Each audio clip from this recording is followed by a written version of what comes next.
এবার আমি এখানে কিছু গোটা মশলা নিয়ে নিয়েছি এবং হাতে একটা স্টার অ্যানিস রয়েছে, যেটা খুব তারার মতো। এবার এই মশলাগুলোকে আমি একটি চাটুতে ড্রাই রোস্ট করে নেব।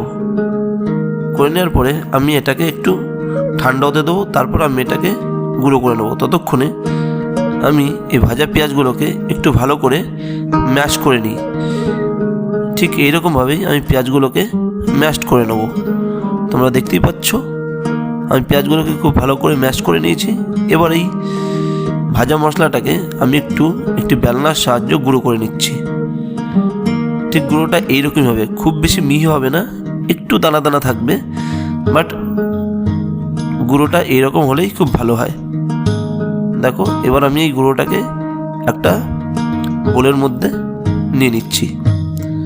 এবার আমি এখানে প্রায় 1 কেজি চিকেন আমি নিয়ে নিয়েছি এবং এই চিকেনটাকে আমি ভালো করে ম্যারিনেট করব। আমি যে টক দইটা ফেটিয়ে রেখেছিলাম সেটা আমি পুরোপুরি দিয়ে দিলাম। এই রেসিপির জন্য প্রায় 400 গ্রাম টক দই আমি ব্যবহার করেছি। এরপর আমি আদা রসুন পেস্ট, ধনে গুঁড়ো এবং হলুদ গুঁড়ো দিয়ে দিচ্ছি। তারপর আমি এতে দিয়ে দিচ্ছি শুকনো লঙ্কা গুঁড়ো এবং একটু ভালো কালার হওয়ার জন্য আমি এখানে অ্যাড করে দিচ্ছি কাশ্মীরি লাল লঙ্কার গুঁড়ো, যাতে কালারটা খুব সুন্দর আসে। এরপর আমি স্বাদ মতো নুন দিয়ে নিচ্ছি। তোমরা তোমাদের স্বাদ অনুযায়ী লবণটা দিয়ে নিও।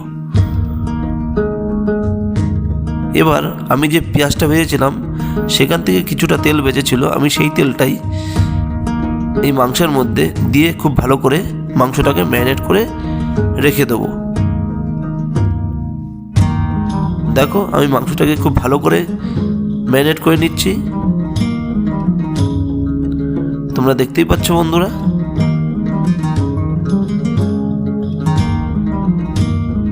দেখো, অলমোস্ট আমার ম্যারিনেট করাটা কমপ্লিট হয়ে গেছে।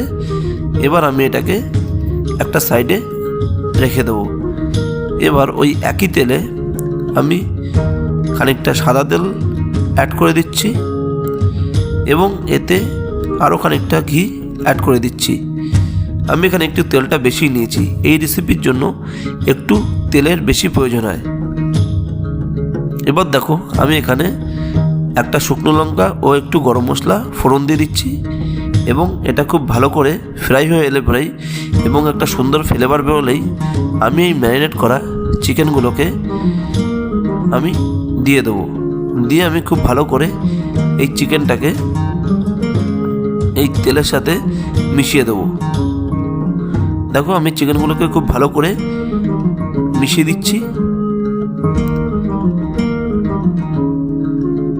তোমরা দেখতেই পাচ্ছ বন্ধুরা। এবার আমি এটাকে একটি ঢাকনার সাহায্য কমসে কম 15 মিনিট একদম মিডিয়াম আঁচে দিয়ে ঢেকে রাখবো। এবার দেখো, আমাদের চিকেনটা অলমোস্ট বয়েলড হয়ে এসছে। এবার আমি এই চিকেনটাকে হালকা একটু নেড়ে চেড়ে দিচ্ছি। তারপরে এই চিকেনটাকে আমি একটি স্ট্রেনারের সাহায্য এই চিকেনগুলোকে একটি পাত্রে তুলে নেব। আমি সব চিকেনগুলোকেই এইভাবে তুলে নিয়েছি। এবার এই গ্রেভির মধ্যেই আমি দিয়ে দেবো খানিকটা ধনে গুঁড়ো এবং 1 টেবিল স্পুন হলুদ গুঁড়ো, সাথে আমি অ্যাড করে দিচ্ছি একটু কাশ্মীরি লাল লঙ্কার গুঁড়ো। দিয়ে আমি এটাকে একটু ভালো করে নেড়ে চেড়ে দিচ্ছি। তারপর আমি এখানে অ্যাড করে দেবো কিছুটা টক দই। এবার গ্যাসের ফ্লেমটাকে একদম হাই করে দিয়ে আমি এই গ্রেভিটাকে অন্তত কমপক্ষে 15 মিনিট ফুটাবো এবং এই রকম অবস্থায় আমি এই ভাজা পেঁয়াজগুলোকে অ্যাড করে দিচ্ছি। দিয়ে আমি গ্রেভিটাকে খুব ভালো করে হাই ফ্লেমে ফোটাবো। ঠিক এই রকম অবস্থায় গ্রেভিটাকে নিয়ে আসতে লাগবে আমাদের। দেখো, তোমরা দেখতেই পাচ্ছ এইরকমভাবে দানা দানা নিয়ে আসতে লাগবে, কিন্তু এটা আরও একটু পাকবে এই গ্রেভিটা। তোমরা দেখতে থাকো। ঠিক এইরকম অবস্থায় আমি এতে দিয়ে দিচ্ছি যে ভেজে রাখা মশলাটা আমি রেডি করেছিলাম, সেটা আমি এখানে দিয়ে দিলাম। আর টেস্টটা ব্যালেন্স করার জন্য আমি এখানে দিয়ে দিচ্ছি 2 চামচ চিনি। এবার দেখো আমাদের গ্রেভির থিকনেসটা কতটা এসছে, তোমরা দেখতেই পাচ্ছ। আর একটা হালকা দানা দানা ভাব এসছে। এটাই এই রেসিপির মনোপলি। এবার আমি এই চিকেনগুলোকে এর মধ্যে অ্যাড করে দেবো। এখানে চাইলে তোমরা একটু গরম জলও ব্যবহার করতে পারো। আমি এখানে সামান্য পরিমাণ একটু গরম জল ব্যবহার করেছি। দেখো এইবার এই চিকেনটাকে আমি একটি ঢাকনার সাহায্যে একদম মিডিয়াম আঁচে অন্তত 7 থেকে 10 মিনিট ঢেকে রাখবো। দেখো আমাদের অলমোস্ট চিকেনটা পুরো রেডি হয়ে গেছে, আমাদের দিল্লি স্টাইল চিকেন। দেখো এর গ্রেভিটা কত সুন্দর এসছে। একদম লাস্ট মুহূর্তে আমি এতে অ্যাড করে দেবো একটু কেওড়া ওয়াটার, এবং এই কেওড়া ওয়াটারটাই এই রেসিপির জন্য কিন্তু মাস্ট ব্যবহার করতে লাগে, এবং এই জলটা দিলে পরেই এই গ্রেভির টেস্ট হয়ে আসবে আরও বেশি দ্বিগুণ।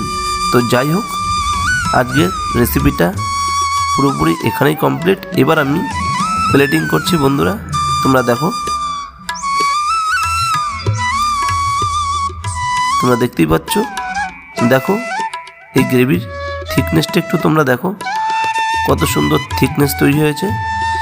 এবং এই রেসিপিটি নান, রুটি, কুলচা এবং পরোটার সাথে খুবই টেস্ট লাগবে। তো তোমরা একবার বাড়িতে অবশ্যই রেসিপিটি ট্রাই করো, আমার মনে হয় তোমাদের অবশ্যই ভালো লাগবে। তো যাই হোক, আমি সুজিত আর তোমরা দেখছিলে ভালোবাসা রান্নাঘর। সকলকে ধন্যবাদ জানিয়ে আমি আমার ভিডিওটা এখানেই শেষ